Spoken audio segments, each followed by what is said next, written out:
అందుకని ఇప్పుడు ప్రభు అంటాడు, జీవించువారు ఇక మీదట తమ కొరకు కాక తమ నిమిత్తము మృతి పొంది తిరిగి లేచిన వాడి కొరకు యేసయ్య కోసమే జీవించాలంట. కుటుంబాలు ఎన్ని సమస్యలు అనుకున్నావు, సీటీ లేచును, ఇంకా చాలా ఉన్నాయి, డోకరా చెప్పు ఇన్ని ఉన్నాయి. అసలు ఎట్ట ఏర్పడమంటావు దాంతో?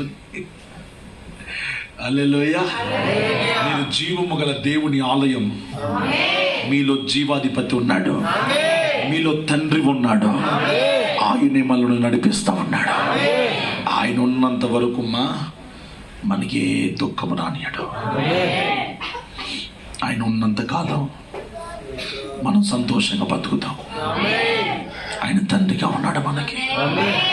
ఒక్కటే ఉండాలి మనలో, నేను ప్రత్యేకంగా బతకాల. ఎట్లా